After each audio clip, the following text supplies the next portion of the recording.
지난 토요일 새벽에는 미련한 자에 대한 태도라는 제목으로 말씀을 살펴보았습니다. 미련한 자에게는 엄중한 훈육이 필요합니다. 그리고 미련한 자를 대할 때는 지혜가 필요하고 그런 자들에게는 직분을 맡기지 말아야 한다고 했습니다. 우리는 25장부터 계속해서 히스기야 왕의 신하들이 편집한 솔로몬의 잠언을 계속해서 보고 있습니다. 지난 시간에 이어서 이번 시간에도 역시 미련한 자에 대한 말씀을 하고 있습니다. 앞서 말씀드린 바와 같이 지난 시간에는 미련한 자를 대하는 태도가 어떠해야 하는지 그것을 우리에게 교훈을 해주고 있습니다. 그렇다면 오늘은 성도가 떨쳐버려야 할 미련함이라는 제목으로 우리가 떨쳐버려야 할 미련함, 이런 것들은 어떤 것이 있는지 살펴보도록 하겠습니다. 첫째로 성도가 떨쳐버려야 할 미련함은 잘못을 반복하는 것입니다. 11절 말씀입니다.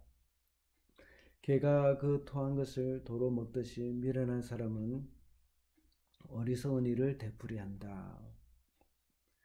개가 어떤 것을 토해내었다는 것은 그것이 개의 몸에 맞지 않기 때문에 토해내는 것입니다.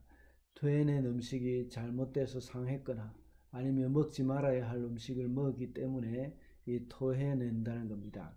또는 다른 물질이든지 다른 음식이든지 그 개에게 해로운 것이 바로 토해내도록 만드는 겁니다.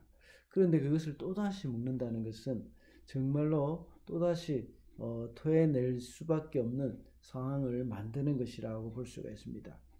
잘못된 일을 반복해서 한다는 것입니다.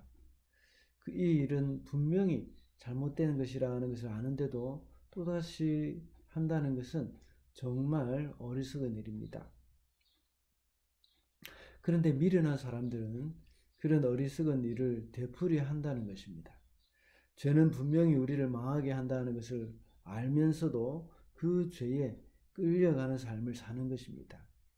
이스라엘의 역사를 볼 때도 우리가 잘 알 수 있습니다. 사사기를 볼 때 그때 사사기 전체를 통해서 7번의 사이클이 있습니다. 죄를 짓고 하나님의 징계를 받아서 괴로워서 다시 회개하며 하나님 앞에 부르짖을 때에 하나님께서는 그들을 구원해 주셨습니다. 그렇다면 이제 그 다음에는 다시는 죄를 짓지 말고 하나님만 잘 섬겨야 하는데도 이스라엘 사람들은 그렇게 하지 않았습니다. 자기들이 이제 평안한 삶을 살아가니까 또다시 죄를 범합니다. 그리고 또 하나님께 징계를 받아 다른 민족들에게 고통을 당합니다. 그러면 또다시 이렇게 하나님께 부르짖고 또 하나님이 구원해 주시고 또 범죄하고 이것이 계속해서 7번이나 돌아가는 사이클입니다. 이 일이 계속해서 이루어지는 것을 볼 때 이스라엘 백성들도 얼마나 미련했는지를 알 수가 있습니다. 이것은 우리라고 해서 예외는 아닙니다. 때로는 우리가 육에 속해서 육의 소욕대로 행하게 될 때 이런 일이 일어나게 되어지는 겁니다. 특히 죄성을 가진 우리는 이 성령님의 인도하심을 따라 살아가지 않으면 반복적인 죄를 짓기가 얼마나 쉬운지 모릅니다. 우리는 죄를 좋아하는 그런 근본적인 성향을 자연적으로 갖고 태어났기 때문입니다. 그렇지만 이제 성령님이 우리 가운데 지배할 때는 우리는 그 죄에 대해서 죽고 이제 의에 대해서 하나님에 대해서 살아나기 때문에 이제 그 반복되는 그런 죄를 우리가 하나님 앞에서 해결을 받을 수가 있는 겁니다. 이 일은 우리의 힘으로 안 된다는 것이죠.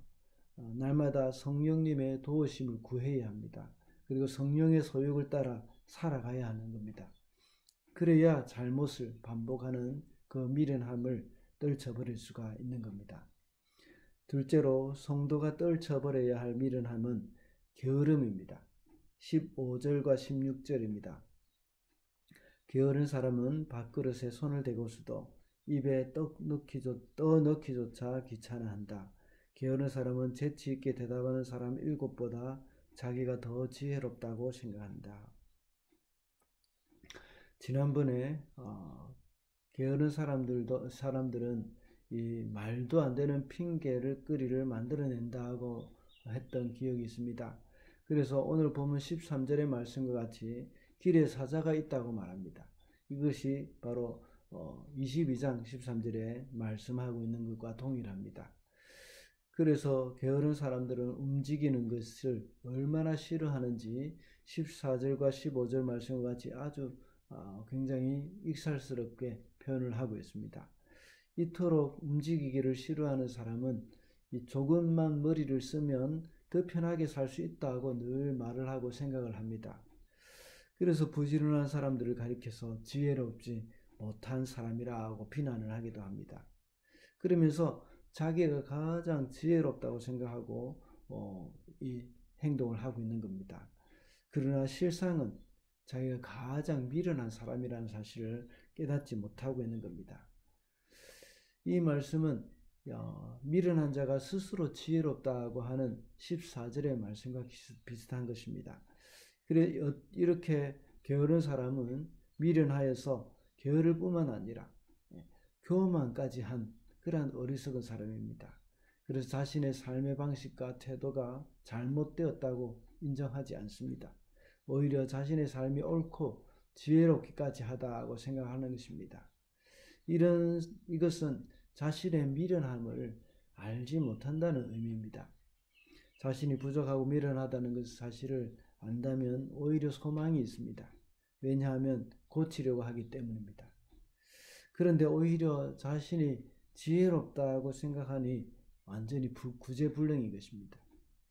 어리석은 사람일수록 자신의 어리석음을 모르고 또 미련한 자일수록 자신의 미련함을 알지 못합니다. 이것이 바로 게으른 사람의 모습이라고 볼 수가 있습니다. 16절에 게으른 사람이라 모습이라고 16절에서 말씀하고 있는 겁니다. 그래서 자신이 가장 지혜롭다고 생각을 하는 것이죠. 이것이 우리의 모습이 되어서는 안 되겠습니다. 그러므로 성도는 게으름을 떨쳐버려야 하는 겁니다. 마지막으로 성도가 떨쳐버려야 할 미련함은 남을 해롭게 하는 일입니다. 27절입니다. 함정을 파는 사람은 자기가 그 속에 빠지고 돌을 굴리는 사람은 자기가 그 밑에 깔린다. 함정을 파는 이유는 남을 빠뜨리기 위해서 팝니다. 그리고 이웃을 해치기 위해서 높은 곳에 올려다 놓은 돌, 그것이 오히려 굴러 내려와서 자기에게 덮치게 된다는 것입니다. 그런데 결국은 그 모든 것이 자신에게 돌아오게 되어 있다는 것을 오늘 본문에서 말씀하고 있습니다. 스스로 그것이 지혜롭게 자기 스스로는 그것이 아주 굉장히 지혜롭게 생각해서 다른 사람을 해치는 방법 이렇게 하면 좋겠다 하고 생각하고 굿 아이디어라고 생각하고 함정을 파기도 하고 또 돌을 굴려내기 위해서 또 높은 곳에 놔두기도 합니다. 그러나 결국은 자신을 망하게 만드는 그러한 결과를 낳게 되는 것입니다. 왜냐하면 공의로우신 하나님의 보응이 바로 그 사람에게 임하기 때문입니다. 에스더서를 보면 하만이 모르드게를 매달아 죽이기 위해서 긴 장대를 만들었습니다. 그런데 거기에 자신이 매달려 죽게 되었습니다. 그뿐만 아니라 이 모르드게와 함께 유대인들을 죽이기 위해서 전국에 공고를 내어가지고 특정한 날짜를 정해서 그 날짜에 유대인들을 다 이렇게 멸해버리고 그 유대인들의 재산을 약탈하도록 이제 이 광고를 냈습니다. 그런데 나중에 어떻게 됩니까?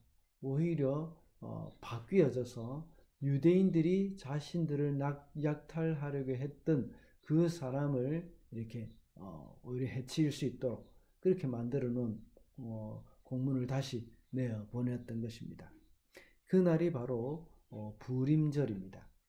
자신을 약탈하려고 했던 그 원수들에 대해서 되갚아주는 그날, 그것이 바로 부림절로 정해졌던 것입니다. 그리고 프랑스 혁명 당시에 수많은 사람들을 단두대로 처형하면서 공포 정치를 일삼았던 누굽니까? 로베스피에르. 이 사람은 결국은 자기 자신이 그 단두대에서 죽게 되는 그런 일들이 일어났던 겁니다. 남을 해치게 하는 일은 바로 하나님이 기뻐하시지 않는 일임을 우리가 명심해야겠습니다. 우리는 다른 사람을 해롭게 하기보다는 오히려 축복을 해야 합니다. 그리고 아무리 우리를 해롭게 하고 핍박하는 사람이라고 하더라도 그를 위해서 복을 빌어주고 그들을 도와주는 것을 하나님은 기뻐하시는 겁니다. 그래서 예수님은 누가복음 6장 28절에 보면 너희를 저주하는 자를 축복하며 너희를 모욕하는 자를 위해서 기도하라 라고 말씀하고 있고, 또 로마서 12장 14절에 보면 이 너희를 핍박하는 자를 축복하라, 축복하고 저주하지 말라 라고 말씀하셨습니다. 혹시 여러분 중에 얄미운 사람이 있으십니까? 그 여러분을 괴롭히는 사람이 있습니까? 그렇다면 좋은 기회입니다. 그 사람을 위해서 복을 빌어 보시기 바랍니다. 그럴 때에 하나님께서는 그 사람 까닭에 여러분에게 복을 주실 것입니다. 말씀을 맺겠습니다. 오늘은 성도가 떨쳐버려야 할 미련함이라는 제목으로 말씀을 살펴보았습니다. 성도가 떨쳐버려야 할 미련함은 잘못을 반복하고 있는 것입니다. 그리고 또 게으름이며 다른 사람을 해롭게 하는 것이라고 했습니다. 우리는 결국은 하나님의 원리로 살아가는 것이 미련함을 버리는 것임을 잊어서는 안 되겠습니다. 오늘도 미련함을 떨쳐버리고 지혜로운 하나님의 백성으로 살아가게 되는 저와 여러분이 되시기를 바랍니다.